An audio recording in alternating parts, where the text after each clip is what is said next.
My name is Arya Sullen, and for 5 years I believed I had found my forever. Henry Callisto wasn't just my partner, he was my sanctuary.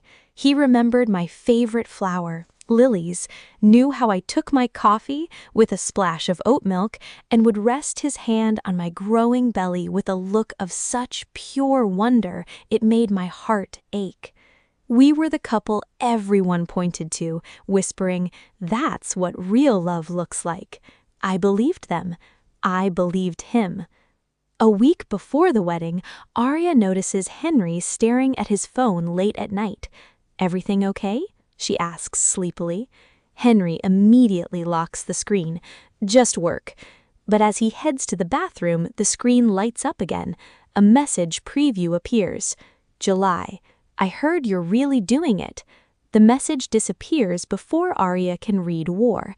At the time, she dismisses the unease in her chest. 3 days before the wedding, Arya's friends threw her a small bridal shower. The apartment was decorated with ribbons and lilies. "So," Maya teased, lifting her glass, "how does it feel to be the luckiest woman alive?" Arya laughed. "Ask me again after the baby arrives." The room erupted in laughter. One by one, her friends shared stories about Henry, the time he drove through a storm to bring her medicine, the way he attended every prenatal appointment, the way he looked at her as though she were the center of his universe. "You know," Maya said softly, "I've never seen a man love someone the way Henry loves you." Arya smiled. At the time, she believed it too. Looking back, that memory hurt more than the wedding itself, because everyone had been fooled, even Henry. Our wedding day was a watercolor dream of blush and ivory. During the wedding preparation, Henry kneels in front of Arya and kisses her stomach. "I can't wait to meet our little one." "What if they inherit your stubbornness?" He laughs. "Then we'll both be in trouble." For a moment, Arya believes she had everything she ever wanted. I stood at the end of the aisle, my dress a cloud of tulle, and looked at Henry's smiling face. This was it, the perfect beginning to our perfect life. Then the chapel doors burst open. A woman stumbled in, her dress askew, her eyes glassy. The scent of expensive whiskey trailed her. The room froze. She pointed a wavering finger at Henry, who had gone pale as marble. "You said it was over, Henry," she slurred, her voice echoing in the stunned silence. "You said this was just a formality. 7 years, Arthur. 7 years, and you name everything after me, and then you do this?" Arthur. Henry's first name, one he never used. And then it hit me. A sickening, vertigo-inducing plunge. His social media handles: July Sunshine, July Breeze, Callisto July. He'd told me it was because we'd met in July, that it was his lucky month. I thought it was romantic, a tribute to us. It was a shrine to her. Her name was July. Of course it was. The reception was chaos. In a quiet corner, away from the devastated guests, I confronted him. "Who is she, Henry? Really?" He couldn't even look at me. "July. We were together for 7 years. We broke up 2 years ago, but it was complicated." "Do you love her?" The question was a whisper, torn from a place deep inside me that was already breaking. His silence was the loudest sound I'd ever heard. Then, a choked, "A part of me always will." The worst was yet to come.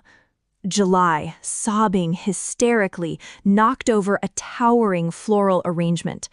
And Henry, my husband of less than an hour, let go of my hand. He walked right past me, his pregnant wife trembling in a ruined wedding gown, and went to her. He wrapped his arms around her, murmuring into her hair, leading her away as if she were the one in need of saving.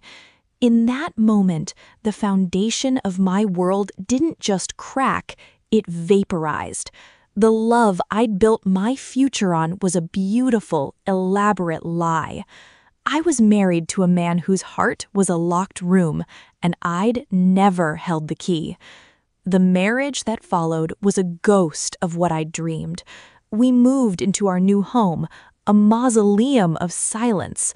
One night, Arya wakes up and finds Henry sitting alone in the living room. A photo glows on his phone screen. He quickly turns it off when he notices her. "Couldn't sleep," he says. But she already knows. People don't stare at old photos because they can't sleep. They do it because they can't let go. Henry was out when Arya decided to clean the study. A small wooden box sat in the back of a cabinet. Inside were ticket stubs, letters, photographs, a pressed flower. Every item connected to July. 7 years of memories, carefully preserved, protected, treasured. Arya sat on the floor, staring at them. Then she laughed, a broken, exhausted laugh, because she finally understood. She had spent 5 years competing with a ghost. And she had never stood a chance. The first message arrived at 2:17 a.m. Arya couldn't sleep. Her phone vibrated. Unknown number. She opened it. A photo appeared. Henry and July, smiling, wrapped in a blanket together. The timestamp was from 8 months earlier. Arya stared at the image. Then another message appeared. July, "You should ask him where he was that weekend." A few seconds later, another arrived. July, "Actually, don't. You already know." Arya blocked a number. 3 minutes later, the messages resumed from a different number. I turned to my mother, desperate for a lifeline. Instead, I got an anchor. "You made your bed, Arya," she said, her voice firm. "You're having a child. You stay. For the baby. You don't throw away a family over feelings." Feelings. As if my shattered heart was just a minor inconvenience.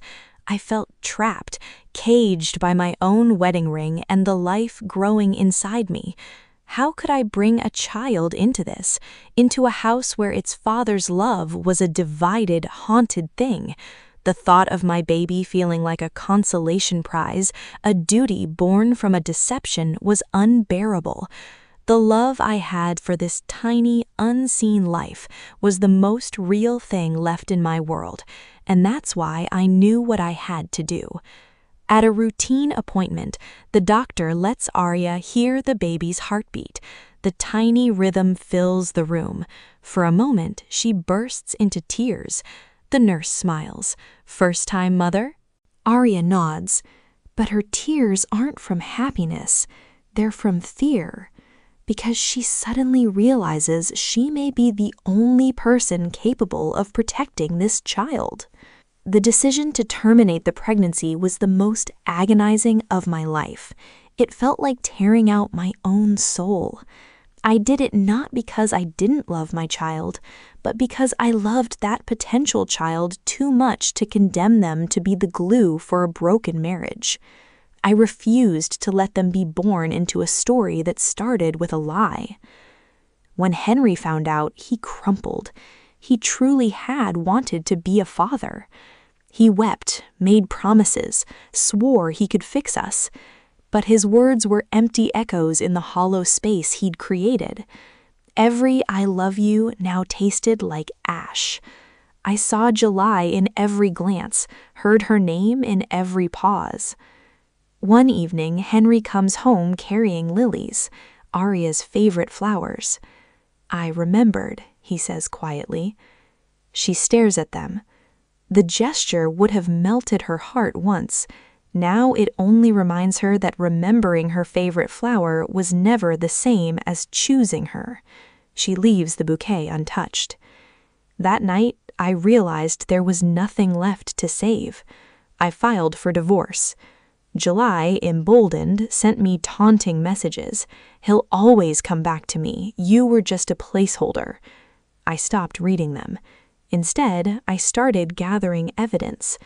Old photos from Henry's cloud account, time-stamped from during our relationship. Him and July at a cozy cabin, his arm around her, looking at her with the softness I'd thought was reserved for me. Receipts for gifts I'd never received. It wasn't vengeance, it was my ticket out. The lawyer slides photographs across the table. Henry's face drains of color. Photo after photo, message after message, proof he can no longer explain away. For the first time since the wedding, he looks truly ashamed. "How many times?" Arya asks. Henry cannot answer. Silence becomes his confession. Confronted with the proof, the guilt finally broke through his denial. He signed the papers.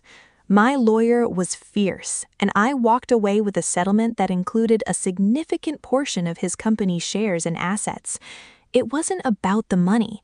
It was about security. It was about never being dependent on a man who saw me as second best. After the divorce, July got what she wanted, for exactly 3 months. Then she realized something. Henry never smiled anymore. He rarely spoke. He spent hours staring into space. Sometimes she caught him looking at old photos, not of her, of Arya. The realization hit like a punch. She hadn't won. She had simply inherited the ruins. Months later, Henry drives past Arya's old apartment. The lights are off. Someone else lives there now. For a long time, he sits in the car staring at the empty balcony where she once kept lilies. Only then does he understand. Losing Arya wasn't the consequence of one mistake. It was the consequence of choosing someone else over her, again and again. Around the same time, I heard through the grapevine that his fairy tale with July soured almost immediately. She became clingy and controlling, and he was haunted, grieving a marriage and a child he'd lost through his own blindness. He finally understood the value of what he'd carelessly thrown away, but his regret was no longer my concern. His happiness was not my responsibility. I focused on me. I poured myself into my career, rediscovered my love for painting, and found a quiet apartment filled with light and plants, and peace. I made new friends who didn't know Henry or July. I learned to sleep through the night again. I even reconciled with my mother. One afternoon, over tea, she broke down and admitted, "I was so scared for you, a single mother. I thought I was telling you to be strong, but I was just telling you to be quiet." I forgave her. I understood that her fear had worn the mask of harshness. A year later, Arya stood in front of a crowded gallery. Her newest painting collection had sold out, every piece. The reporter interviewing her smiled. "What's the inspiration behind your work?" Arya thought for a moment. Then she answered honestly, "Freedom." The next morning, the article spread across social media. Someone forwarded it to Henry. He stared at the photograph of Arya smiling, confident, radiant, happy. A version of her he had never protected and no longer deserved. One Saturday morning, Arya sits in a sunlit cafe, sketching in her notebook. A stranger compliments her artwork. They talk for 10 minutes. Nothing extraordinary happens. No grand romance begins. But as she walks home, she realizes something. For the first time in years, she is excited about tomorrow, and that feeling is worth more than any wedding ring ever was. 2 years later, Arya was buying coffee when she heard a familiar voice. "Arya." She turned. Henry, older, tired, sad. For a moment, neither spoke. Then he smiled, a small, defeated smile. "You look happy." "I am." His eyes glistened. "I'm glad." And for the first time, she believed him, not because he loved her, but because he finally understood what he had lost. They exchanged a few polite words, then Arya walked away. She didn't look back, because the chapter behind her had finally ended, and the one ahead was waiting. As I stepped out of the cafe and into the afternoon sunlight, I felt something I hadn't felt in years. Not relief, not anger, not sadness. Hope. The future no longer looked like something to fear. It looked like something to embrace. And this time, the story I was writing belonged entirely to me.